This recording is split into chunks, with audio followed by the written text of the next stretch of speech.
Today I'm going to be watching this video and it's comparing driving in America and Australia. So yeah, tell me if you've driven in both countries before, if there's any differences or even similarities in your opinion.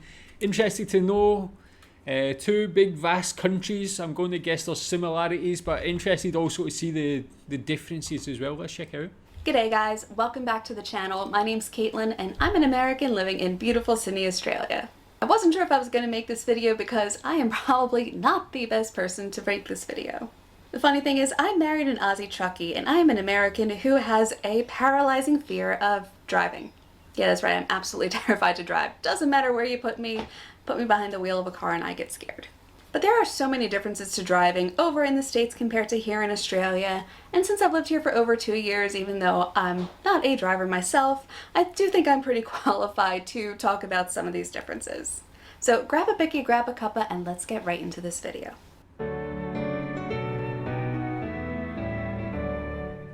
Number one, let's get the most obvious one out of the way. Here in Australia, people drive on the opposite side of the road. In the States, we drive on the right-hand side. Here in Australia, we drive on the left-hand side, like most other Commonwealth countries.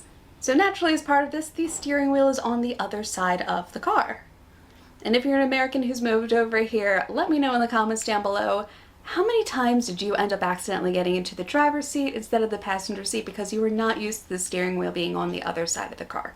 Number 3 are L plates and P plates here, and there is nothing like this over in the States, and I wish there was. Most places in the States you get your learner's permit and then you go on to a Cinderella license and then you get a full license. And a Cinderella license isn't in every state, and it typically means that you can only have so many people traveling in a car with you, you can only be driving up to a certain point during the day. Whereas here in Australia you have L plates and then 2 stages of P plates before you get a full unrestricted driver's license.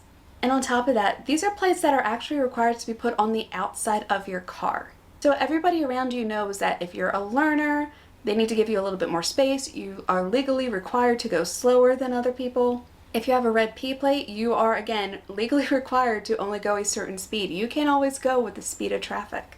And people understand that around here. A lot of them have had to go through that same system themselves. Some people are sympathetic, others do get really annoyed. But I do wish we had a system like this over in the States because it is so smart. Because in the States you have no idea who's a learner and who's an experienced driver who's been driving for 50 years. Number 4 are... Yeah, that one is the same in the UK. We have L plates. I don't think we have P plates. What does that actually mean? Like for us in the UK, L plates before you pass your test. Afterwards, then you just drive. Is a P in Australia, is that after you pass your test, you need to use that for a certain amount of time or something like that? Tell me about that. Are different rego slips that are required. Now there's a pink slip, there's a green slip, there's a blue slip. Each of them have a different meaning to it, whereas over in the States, we don't have this. We have a once-a-year inspection that we have to pass. And I don't know if they still do this in the States, but the one point in time where I did have a car, they used to actually put stickers on the back of your license plate with the month and year of your inspection. And if you didn't have the most recent sticker for that year, guess what? You were getting pulled over and getting a ticket. Here, all of that is electronically tied together. And you need different rego slips. It's not like every single car needs a green slip, every single car needs a pink slip. It's not like it's one color rego slip that covers everything.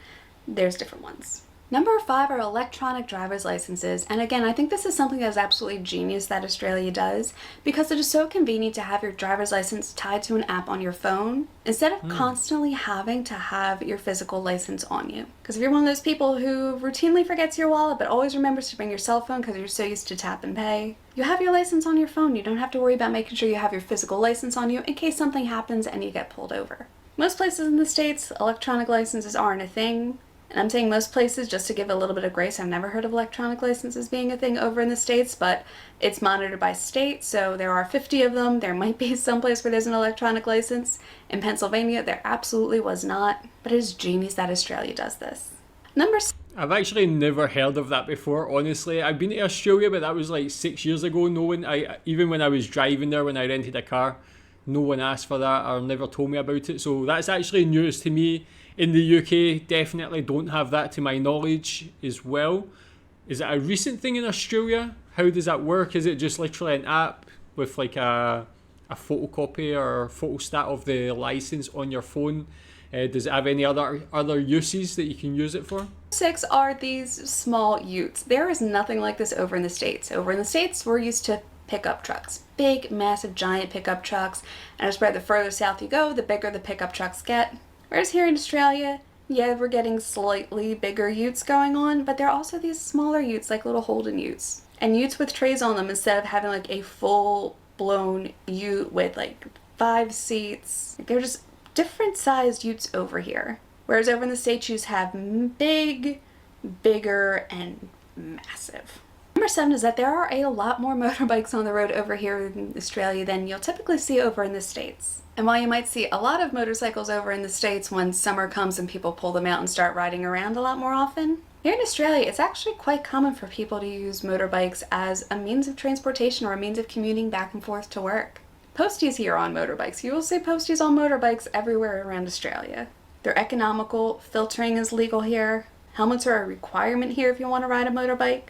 While obviously you still have all the typical dangers that come with riding a motorbike or a motorcycle, you're a little bit more prepared and a little bit more safe here in Australia compared to the States. Which was something that scared the hell out of me the first time Mark did it. I almost had a heart attack. I'd never been on a motorbike before, and he was filtering at stop signs. I had no idea that that was a thing because in the States, that is illegal. Here, it's not only legal, but between bike riders at least, it's encouraged because it is a safety thing. If you're in a car and you get rear-ended, yeah, you might suffer some damage, but if you're on a motorbike and you get rear-ended, there's a good chance that you're not walking away from that accident. So it's very common for people who have a full motorbike license here to filter. And if you're not expecting it and you didn't know that was a thing, it can scare the hell out of you.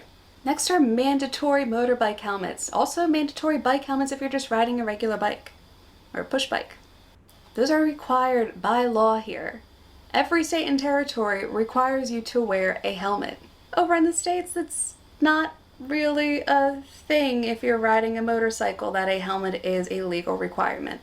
In fact, I remember we rented a road bike in Hawaii and the guy gave us a weird look when Mark asked for helmets for us to rent. They had some, and let me tell you, they were probably the crappiest helmets I've ever seen, but technically they were helmets. Whereas here in Australia, helmets for a motorbike are a legal requirement. Not just for riders, but for passengers as well. So if you're riding as a pillion on a motorbike, you are also required to have a helmet. Number 10. I've been to Melbourne before, but I don't remember seeing a lot of motorbikes. Nothing sticks out or stands out to me. I don't know if that's like the influence of like the rest of Asia. Like I live in Southeast Asia, motorbikes are so plentiful in every country. I don't know if that just trickled down to Australia as well. Is it like big motorbikes is she talking about, or the scooters? Is it like certain places rather than other places that have more motorbikes and that sort of thing? But it's good to see got good laws like the helmet law and stuff like that. It's good to see it's like done safely. Definitely the opposite of here in Malaysia. You see like 4, 5 people I've seen on a motorbike, like 2 parents, 3 children. Some reason the adults will wear helmets and the children won't. It's actually mental, man. It's crazy and yeah, quite scary to see, but good to see like it's done very well in Australia. 10 is speed limits that are painted on the motorways. It's something so small, but let me tell you, it is genius because I've never ridden on a motorway in the States that had the speed limit painted on. And it is something so small, but so smart, and I wish they had that over in the States. Next are different car brands. There are car brands in the States that you don't see here and vice versa.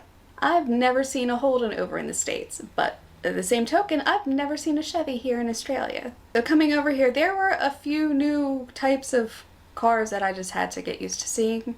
Holdens are probably one of the most popular ones that I can think of that you don't see over in the States.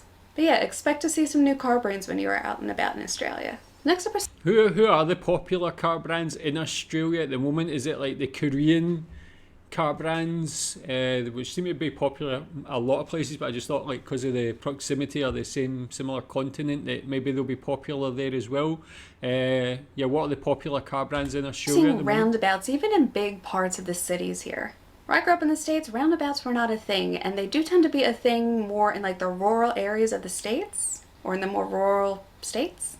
But I was born and raised in a big city over in the States, and I had never seen a roundabout before I moved to Australia. It just weren't a thing. Over in the States, it is like a 4-way stop sign. That is the norm. Whereas here, roundabouts are a lot more common. And statistically, roundabouts are also a lot safer. And last but not least, one thing that trips me up time and time again is calling it petrol instead of gas, which is short for Same as the gasoline. UK. I know a lot of Aussies love to say, no, it's not gas, it's petrol. Gas is a gas. Gas isn't a liquid. Obviously, it is short for gasoline. But here in Australia, they call it petrol. We call it petrol. I sometimes call it petrol. That's it for this video, you guys. Let me know if there's anything down below that you think I missed. Interesting video. Yeah, tell me what you think about that. Definitely a lot of differences. The roundabout one, same in the UK, like where I came from in the UK, there was a lot of roundabouts. It became a bit of a meme, but it's good. Yeah, like I've driven in Melbourne and the vicinity of Melbourne as well, and it was just a brilliant, pleasant experience. Australian drivers are so courteous, and yeah, it's like such beautiful scenery. Everybody drives the speed limit and drives like appropriately, like completely the opposite to driving here in Malaysia. Maybe I'll make a video comparing the differences about that, because there's a lot of big ones. But love that, really interesting video. Tell me what you think about it. Thanks.